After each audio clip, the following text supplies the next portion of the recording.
The Pies and Footscray at the MCG on a Friday night. Let's get into it.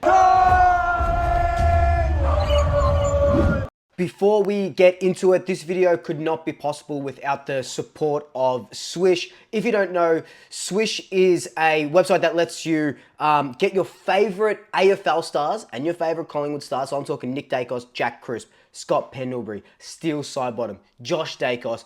Lets you get a personalized video for them. If you have a birthday coming up, one of your friends is getting engaged, Mother's Day is coming up, get 10% off by using the code SWOOPLUKE. Follow the link down below, and thank you Swish for your support.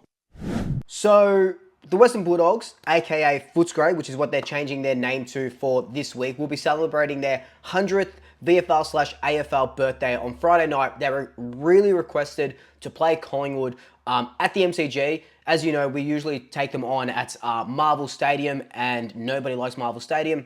So we'll be playing them at the MCG in front of a hopefully big crowd. It is a Bulldogs home game, or sorry, it is a Footscray Bulldogs home game. And it's going to be really, really exciting, especially with what both sides dished up last week. So looking at Collingwood first, some learnings that we could take from last week's game against Port Adelaide, which was, near perfection. It was a huge four-quarter performance, something that we haven't done probably since the Port Adelaide game last season as well. I saw a couple of people comment that on the review video of that game. So thank you for saying that, because yeah, that was probably the last time we had a four-quarter performance. A couple of learnings, not so much that we did them wrong, but what I want to see push through to this game is that pressure. We know that against the Giants, our pressure, there was none, right? There was no pressure at all. When we played Port Adelaide, there were 2 or 3 players just gang tackling every single time, and we doubled our tackle count from the previous week. The pressure, the perceived pressure whenever Port had the ball, created those turnovers, created that counter-attack, created that transitional football. Another thing that we can take out is we are the best, or at least one of the best teams, ball in hand when we're handballing, right? We saw a really good Collingwood side against Port Adelaide where we're running, we're handballing, we're going over the top. It's that chaotic style of football.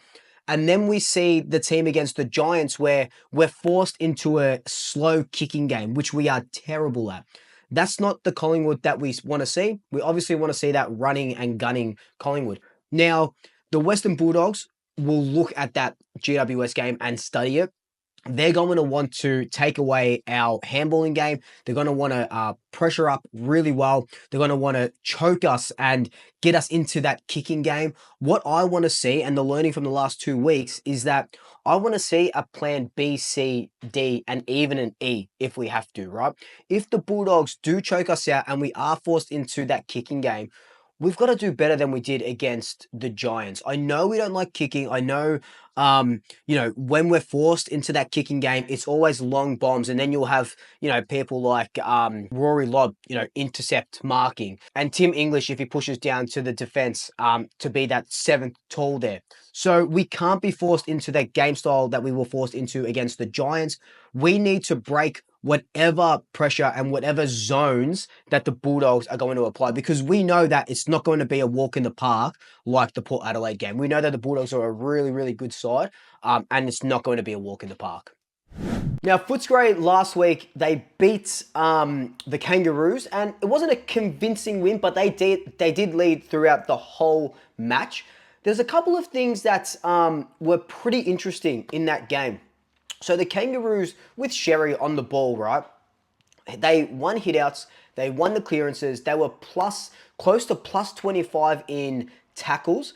So they had first use of the ball, but then they were a hard tackling side. What they couldn't do against the Dogs was convert their chances or convert their first use of the ball. Now the Bulldogs pounced on that, and they scored most of their goals, or at least, a quarter of their goals from defensive transitions from the half back line, defensive chains from the half back line. That's what they're really good at, that transitional football. And that's what we're kind of seeing from most teams that, have got those runners there.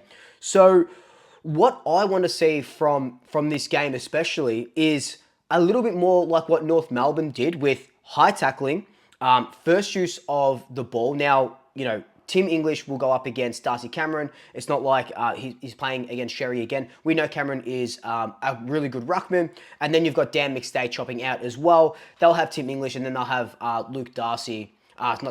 Sam Darcy chopping out as well. But the only thing that was the Kangaroos' downfall was that there were a young side. Any other side who's getting, I think they were plus 13 in clearances and plus 25 in tackles, should be winning that game. So the Bulldogs were pretty lucky in that sense. And I think that's where we can sort of pinch them off and hit them off. We just need that first use of the ball. And we are one of the best first use of the ball teams. Like you can even see against the Giants, we had most of the hitouts. I'm pretty sure we won clearances as well. So we were getting first use. We just weren't doing much with it because we were kicking it long to Sam Taylor. And again, it's that insanity cliche. The Bulldogs, it was the usual suspects that were doing pretty well. It was like your Liberatore, your Richards, West, Kennedy in his first hitout.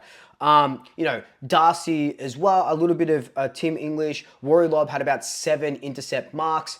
One guy that really surprised me or did really, really well was Ed Richards. 3 disposals, 1 goal, 11 score involvements, and he was just bursting throughout the middle. He had 7 clearances as well. So that's one guy that we definitely need to shut down. You got to remember as well, they don't have any Marcus Bontempelli, so that really, really does help us because he absolutely eats us up. You just got to remember the last time that we played the Doggies, we were leading that whole entire way, and then the young kids sort of get tired in their legs, and then they steamroll over the top of us.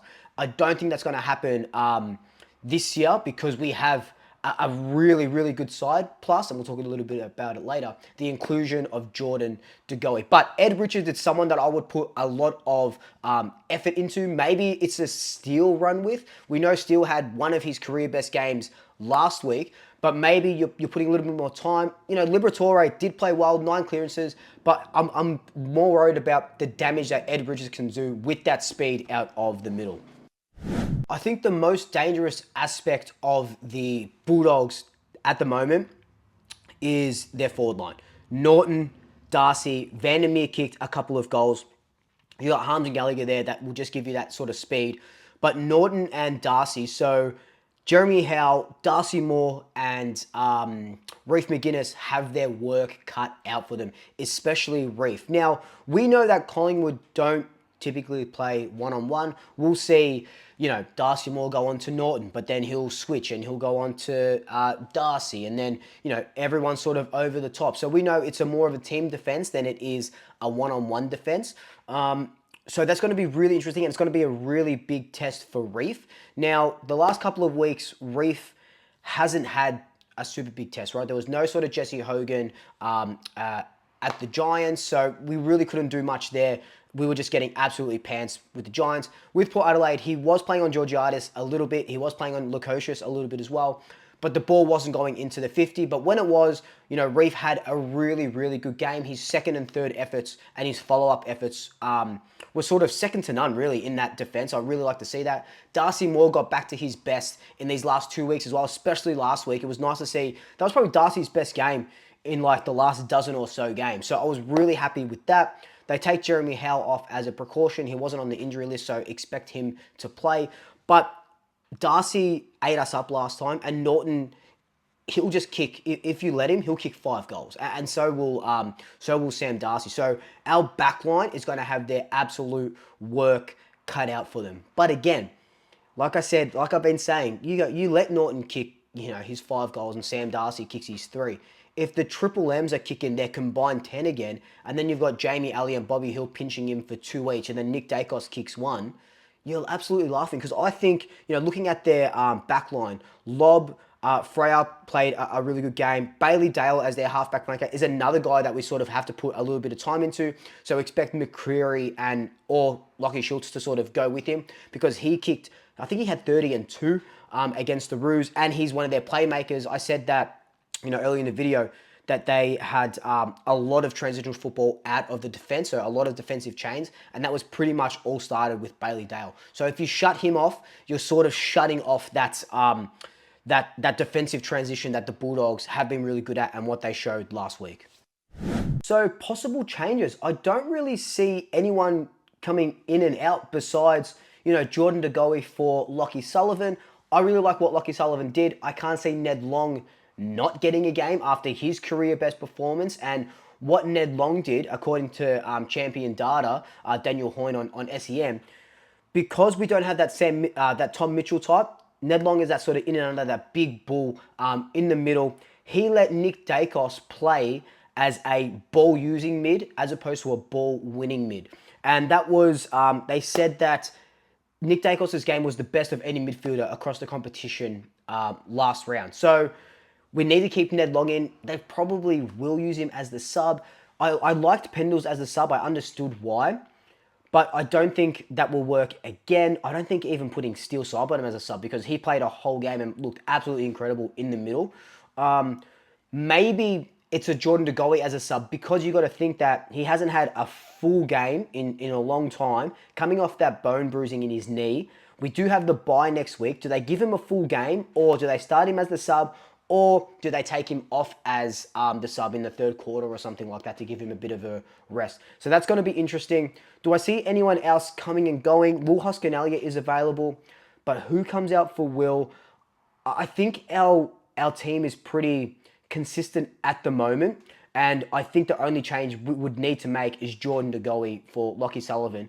And in the last 2 weeks, we get back Dan Houston last week, and then we get back Jordan De Goey. Arguably two of our top 5 players at the club, 2 of our top 4 players at the club, which is absolutely, that's a tantalizing prospect to get Jordan De Goey back. In the week after, you get Dan Houston back, who had a best on ground performance. McStay had a best on ground performance.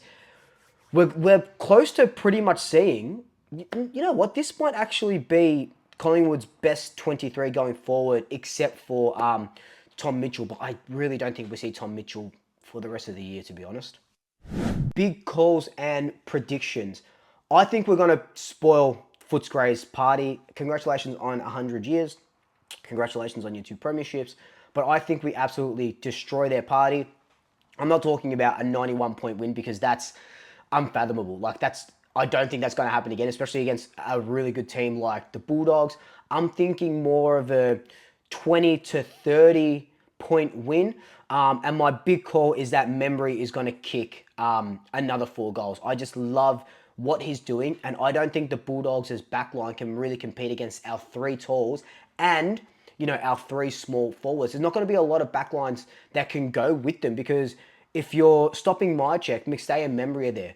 But the best thing about that is, what that does is Membry or Myercheck or McStay, when there's 2 guys in the forward line, they can push out. So we saw Myercheck getting the ball at the high half forward on the wing, sort of pushing in. Last year when that was happening, there was no one to sort of kick it to. When McStay is in the ruck as well, who dominated last week, that's, again, there's that word again, tantalizing prospects. So I see us really, really putting our stamp of authority on this game and spoiling any Bulldog celebrations that they had planned for after this game.